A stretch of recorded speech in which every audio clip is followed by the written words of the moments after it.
Hello नमस्कार दोस्तों। कैसे हो दोस्तों? उम्मीद करता हूँ आप सब अच्छे होंगे। अपन पढ़ रहे थे सामान्य वित्तीय लेखा नियम, और सामान्य वित्तीय लेखा नियम में अपन ने नियम संख्या 41 तक देख लिया था।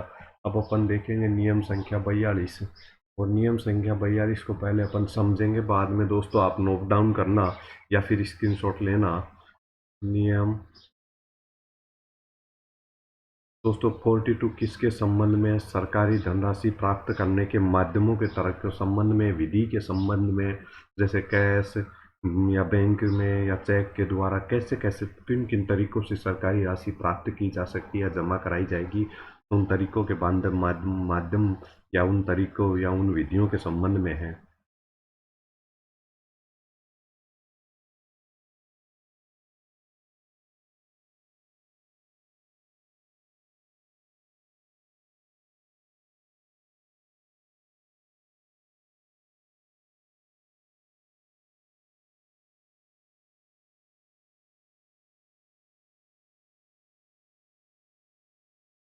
सरकारी धनराशि प्राप्त करने की विधि। तो दोस्तों सरकारी धनराशि प्राप्त करने की विधि सबसे पहले कार्यालय में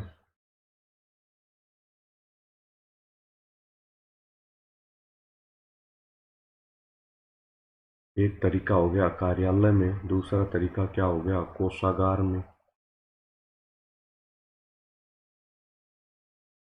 दूसरा तरीका हो गया कोषागार में। तीसरा हो गया बैंक में। चौथा तरीका हो गया बैंक ड्राफ्ट में।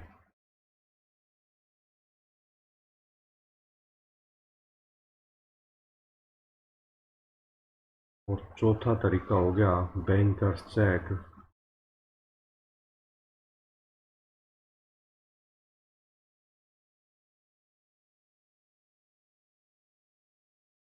चौथा तरीका हो गया बैंकर्स चेक। और पांचवा तरीका होगा पोस्टल ऑर्डर।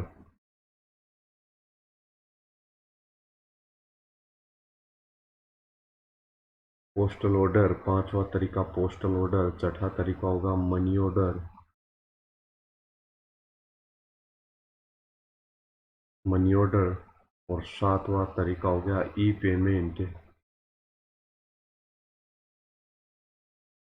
ई पेमेंट। तो दोस्तों सरकार को धनराशि प्राप्त करने की विधियां मैंने आपको सरकार जिन जिन विधियों के माध्यम से धनराशि प्राप्त करेगी उन विधियों का वर्णन किया गया है। तो दोस्तों आपने देखा होगा, जब अपन बिल जमा कराने जाते थे पहले बिजली बोर्ड में, तो कार्यालय में जमा राशि होती थी, कोषागार में राशि जमा। दोस्तों जब कोई नीचे के स्तर पर कलेक्शन होता है राज्य सरकार का, तो वो बाद में कोषागार के अंतर्गत जमा की जाती है राशि। तो कोषागार में, बैंक में किसके माध्यम से? चेक के माध्यम से। चेक, बैंक चेक के माध्यम से भी राशि जमा करा सकते हैं सरकारी खाते में जो सरकार की बकाया है। बैंक ड्राफ्ट, बैंकर चेक, पे order, money order, postal order और पे ई पेमेंट। दोस्तों ये सभी माध्यम है।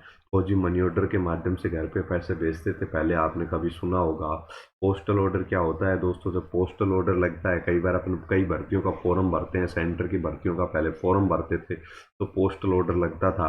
आजकल ई पेमेंट के माध्यम से अपना भुगतान होता है, जैसे अपन पेटीएम वॉलेट यूज करते हैं या पेटीएम यूज करते हैं, फोन पे, गूगल पे, यूपीआई, ये सब किसके माध्यम है? ये पेमेंट के माध्यम है। तो इन तरीकों से, इन 7 तरीकों से राशि जमा कराई जा सकती है। लेकिन दोस्तों अगर 500 रुपए से,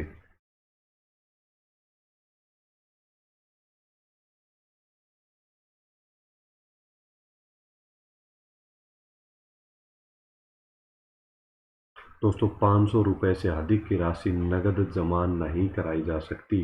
500 रुपए से अधिक की राशि नगद जमा नहीं कराई जा सकती। राशि नगद नहीं, 500 रुपए से अधिक की राशि नगद जमा नहीं कराई जा सकती। और दोस्तों इसके अलावा जब तक राज्य सरकार नहीं कहे तब तक नगद में राशि जमा नहीं की जाती है। और इसके अलावा अगर तहसील और उप तहसील के मामले में जब तक जिला कलेक्टर यह सुनिश्चित नहीं कर दे कि राशि सुरक्षित है, तब तक 500 रुपए से अधिक की राशि जमा नहीं की जाएगी नगद के रूप में। तो दोस्तों आपको समझने के लिए 2 पॉइंट हो गए। 500 रुपए से अधिक राशि नगद नहीं जमा होगी। और अब दोस्तों पॉइंट नंबर 3 भी आप नोट कर लीजिएगा। तहसील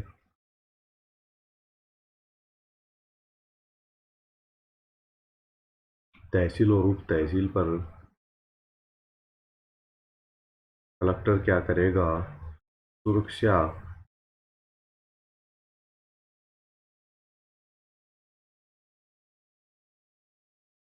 सुरक्षा व्यवस्था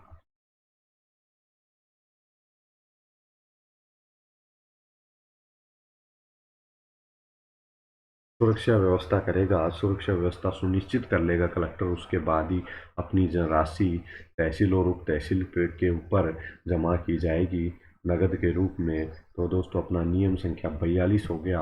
आपको समझ में आ गया होगा, अगर नहीं आया तो अपन ने बिल्कुल सरल शब्दों में लिखते हुए आपको नियम संख्या 42 लिखवा रखा है, इसका स्क्रीनशॉट ले लीजिए। नियम संख्या 42 का स्क्रीनशॉट ले लीजिए। दोस्तों साथ साथ अपने नोट्स तैयार करते हुए चलें, बाद में एग्ज़ाम का नोटिफिकेशन आने के बाद आपको नोट्स बनाने का समय नहीं मिलेगा, तो नोट्स बनाते हुए चलें और एक बार कम से कम उनको याद करते हुए समझते हुए चलें, ताकि बाद में आपको एग्ज़ाम के टाइम पे रिवीजन करने में दिक्कत ना आए। अब दोस्तों अपन इसके बाद देखेंगे नियम संख्या 43। नियम संख्या 43 क्या कहता है? दोस्तों ये कहता है विधि मान्य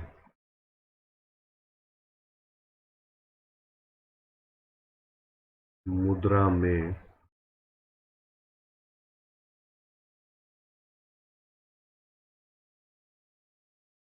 विधि मान्य मुद्रा में राशि प्राप्त करेंगे। तो दोस्तों अगला नियम क्या कहता है कि विधि मान्य मुद्रा में राशि प्राप्त करेंगे। नियम संख्या 43 से जैसे कि जो चलन में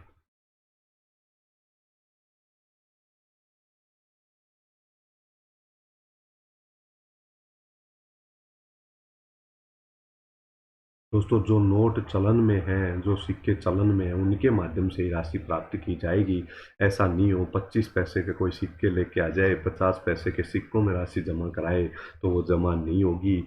इसके अलावा दोस्तों अगर 1000 रुपये का नोट पहले चलता था और वर्तमान में नहीं चलता है तो उसके माध्यम से भी राशि प्राप्त नहीं की जाएगी। नियम संख्या 43 क्या कहता है? विधि मान्य मुद्रा में राशि प्राप्त करेंगे। चलन में जो मुद्रा है उसके माध्यम से ही राशि प्राप्त होगी। तो दोस्तों अपना नियम संख्या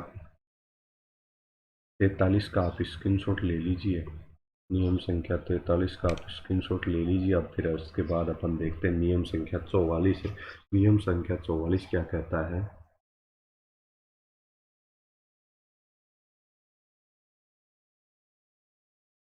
दोस्तों नियम संख्या 44 कहता है चेक के माध्यम से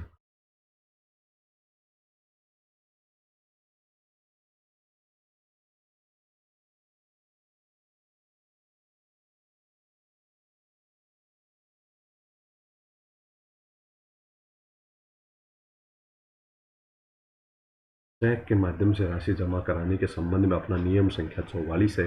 ये नियम क्या कहता है अपन एक एक करके पॉइंट देखेंगे। तो दोस्तों रेखांकित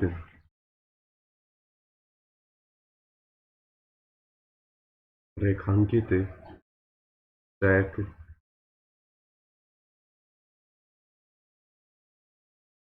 चेक के माध्यम से राशि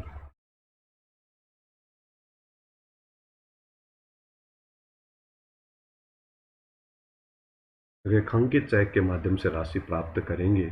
तो पहला पॉइंट तो अपना यह हो गया, चेक के माध्यम से रेखांकित चेक के माध्यम से राशि प्राप्त करेंगे। दूसरा क्या है? जब तक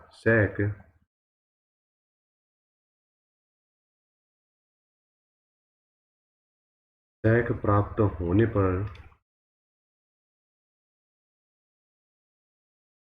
GA 52 में दोस्तों कौन सा जी है? GA 52 में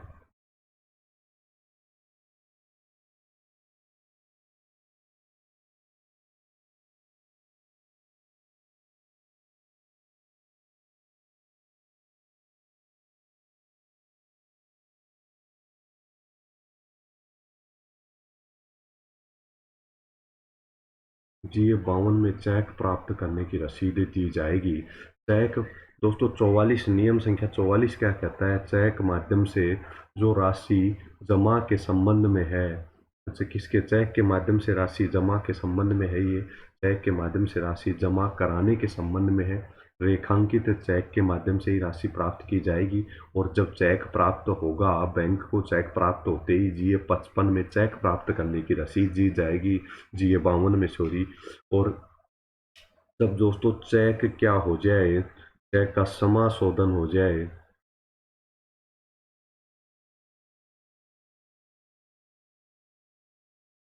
अपनी भाषा में अपन समाशोधन को क्या कहते हैं, क्लियर हो जाना, जब चेक क्लियर होने पर क्या करेंगे, GA 55 में क्या देंगे, GA 55 में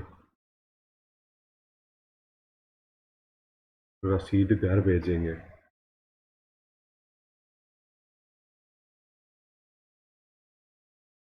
तो दोस्तों ये क्या कहता है नियम संख्या 44 आपने और हमने देखा। नियम संख्या 44 कहता है रेखांकित चेक प्राप्त करेंगे, एक पॉइंट तो ये याद रखना। दूसरा पॉइंट, चेक प्राप्त होते ही एक बैंक रसीद काट के देगा, सरकारी राशि जमा कराने पर GA 52 के अंतर्गत रसीद देगा, GA 52 के फॉर्मेट के अंदर रसीद काट के देगा प्राप्त होने की। और चेक समाशोधन होने पर, यानी कि चेक समाशोधन होने पर, यानी कि चेक क्लियर हो गया, चेक से पैसा प्राप्त हो गया खाते में, तो अपन क्या करे, बैंक क्या करेगा, GA 55 में एक रसीद घर भेजेगा व्यक्ति के एड्रेस पर,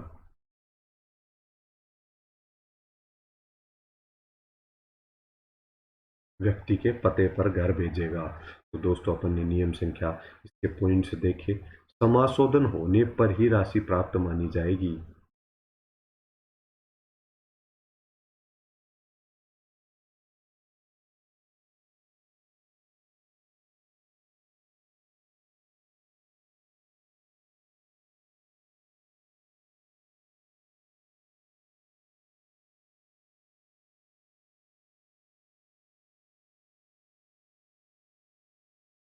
समाशोधन होने पर ही राशि क्या मानी जाएगी, राशि प्राप्त मानी जाएगी। दोस्तों जब तक चेक क्लियर नहीं होता, अपने खाते में पैसे नहीं आ जाते, तो अपन कब, जब तक नहीं मानेंगे कि राशि प्राप्त हुई नहीं। इसी प्रकार से सरकार के खाते में जब राशि आ जाएगी तभी माना जाएगा कि हाँ राशि प्राप्त हो गई। तो समाशोधन होने पर, चेक क्लियर होने पर ही राशि प्राप्त हुई मानी जाएगी। और दोस्तों इसी नियम का अपना एक और नियम पॉइंट रह गया। यदि दोस्तों शिक्षा विभाग के संबंध में राशि प्राप्त होती है,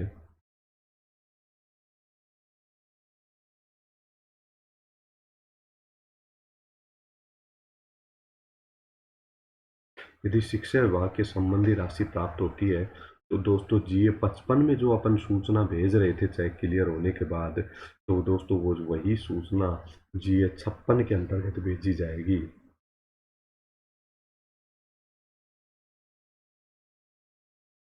वही सूचना दोस्तों अपन क्या करेंगे, GA 56 में भेजेंगे। तो दोस्तों अपन ने देखा, अब अपन थोड़ा सा पॉइंट अपना और बच रहा है, थोड़ा सा पॉइंट अपने और बच रहे हैं।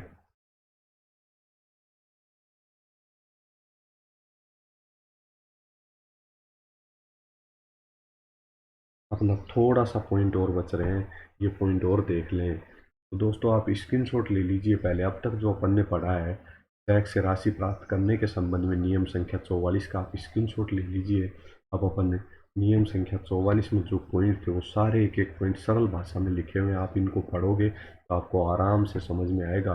अब दोस्तों अपन चेक के संबंध में एक और नियम पॉइंट देख लेते हैं। यदि जो चेक प्राप्त हो गया लेकिन अनादरित हो गया,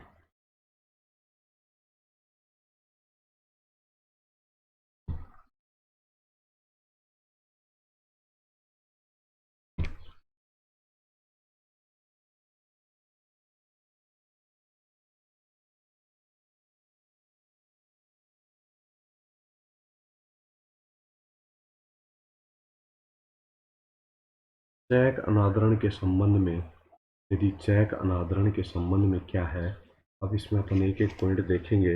यदि चेक अनादरित हो गया तो क्या करेंगे, सबसे पहले तो बैंक क्या करेगा, तुरंत सूचना देगा।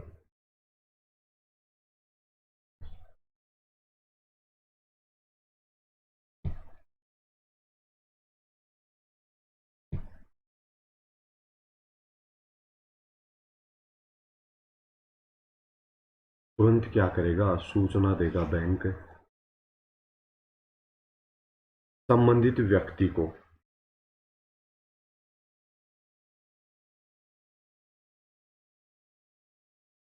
दोस्तों जाहिर सी बात है जिस व्यक्ति से चेक प्राप्त हुआ था और उसका चेक अनादरित हो गया, यानी कि उसके खाते में पैसे नहीं थे और चेक अनादरित हो गया, तो तुरंत सूचना बैंक इसको देगा, संबंधित व्यक्ति को इसके संबंध में तुरंत क्या देगा, सूचना देगा।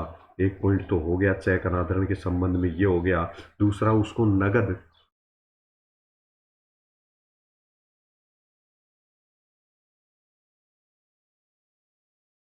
दोस्तों कैश या नकद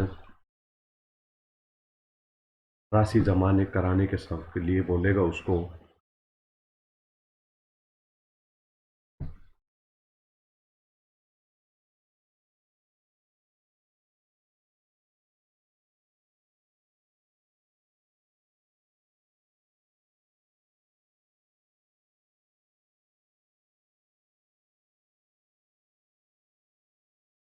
दोस्तों नगद या कैश, कैश या नगद राशि जमा कराने के संबंध में, भाई उसका चेक डिसऑनर हो गया, इसके मतलब उसके पास खाते में पैसे नहीं है, तो उसको कहा जाएगा कि चेक की बजाय आप नगद राशि जमा करा दीजिए, और चेक की ओर आपके चेक डिसऑनर हो गया इसकी तुरंत सूचना दी जाएगी। तीसरा पॉइंट इसी के संबंध में क्या है,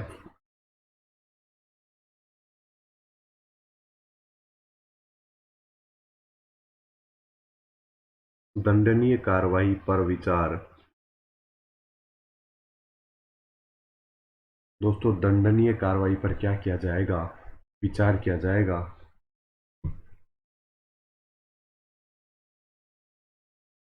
दंडनीय कार्रवाई पर विचार किया जाएगा। और दोस्तों इसके बाद में कोई व्यक्ति, एक पॉइंट और है कि कोई व्यक्ति अंतिम तिथि को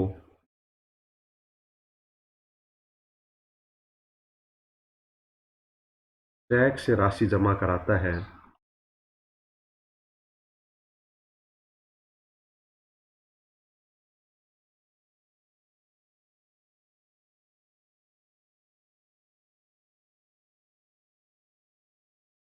यदि दोस्तों कोई व्यक्ति अंतिम तिथि को चेक से राशि जमा कराता है तो उसको क्या किया जाएगा, मना कर दिया जाएगा कि भाई आज लास्ट डेट है, आप नगद में जमा करा दीजिए, आपका चेक भविष्य में हो सकता है वो राशि जमा करा जाए और चेक क्लियर होने में 15 दिन का समय लग जाए, तो अपने को कैसे मानेंगे अपन, और उसको फिर क्या देना पड़ेगा उसको।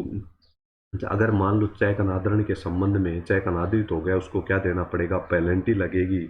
और पेनल्टी कौन देगा, पेनल्टी संबंधित व्यक्ति देगा। तो दोस्तों अपन ने आज के नियम के अंतर्गत पढ़ा, तो इसमें चेक अनादरण के संबंध में तुरंत सूचना दी जाएगी, कैश में राशि जमा कराने के लिए बोला जाएगा, दंडनीय कार्रवाई पर विचार किया जाएगा, अंतिम तिथि को चेक से राशि जमा कराता है तो क्या किया जाएगा, मना कर दिया जाएगा उसको, अंतिम तिथि को चेक से राशि जमा कराता है तो उसको मना कर दिया जाएगा, और अगर कोई पेनल्टी लगती है तो वो भी उसी से वसूल की जाएगी। तो दोस्तों आज अपने नियम संख्या 42, 43 और 44 देखा। दोस्तों आपको बिल्कुल समझ में आया होगा, और अगर फिर भी समझ में नहीं आया थोड़ा बहुत, तो आप पहले इन नियमों का स्क्रीनशॉट ले लें, नोट्स बना लें, और इन तीनों नियमों को फिर आप पढ़ के देखना। बहुत सरल भाषा में लिखा हुआ है, आपको एक एक नियम आसानी से समझ में आएगा। और दोस्तों अगर फिर भी समझ में नहीं आया तो आप दोस्तों कमेंट करके बताना, मैं आपको और अधिक विस्तार से आपको एक एक पॉइंट समझा दूंगा दोस्तों। तो धन्यवाद दोस्तों, आज की क्लास में इतना ही। दोस्तों अब अपन देखेंगे अपन नेक्स्ट क्लास में, पहले आप स्क्रीनशॉट ले लीजिएगा एक एक नियम का, अगर आपने स्क्रीनशॉट नहीं लिया है तो नियम संख्या 42 का स्क्रीनशॉट ले लीजिएगा, नियम संख्या 42 का स्क्रीनशॉट ले लीजिएगा, नियम संख्या 43 का स्क्रीनशॉट ले लीजिएगा, और नियम संख्या 44 का भी दोस्तों आप स्क्रीनशॉट ले लीजिएगा, और 44 का एक पॉइंट और है ये नीचे, इसका भी स्क्रीनशॉट ले लीजिएगा। अंतिम समय अगर कोई चेक से राशि जमा कराता है तो अपन प्राप्त करने से मना कर सकते हैं। धन्यवाद दोस्तों, आज की क्लास में इतना ही। दोस्तों राजस्थान के किसी भी कंपटीशन एग्जाम की अगर आप तैयारी कर रहे हैं तो दोस्तों अपने चैनल को सब्सक्राइब कर लीजिए। अपन फिलहाल जूनियर अकाउंटेंट का सामान्य वित्तीय लेखा नियम पढ़ रहे हैं, जैसे ही दोस्तों ये कंप्लीट होगा अपन जूनियर अकाउंटेंट की अकाउंटिंग कंप्लीट करेंगे। नॉन कॉमर्स स्टूडेंट को भी समझ में आए, इस हिसाब से एक एक पॉइंट को क्लियर करते हुए आराम से अकाउंटिंग कंप्लीट करेंगे दोस्तों। और उसके बाद भी अपन बहुत सारी क्लासें लेके आएंगे। क्लासें अपनी निःशुल्क रहेंगी, क्लासें अपनी निःशुल्क रहेंगी। तो दोस्तों सभी सब्सक्राइब कर लें लाइफलाइन क्लासेस को और अपने दोस्तों के साथ शेयर करें। धन्यवाद दोस्तों।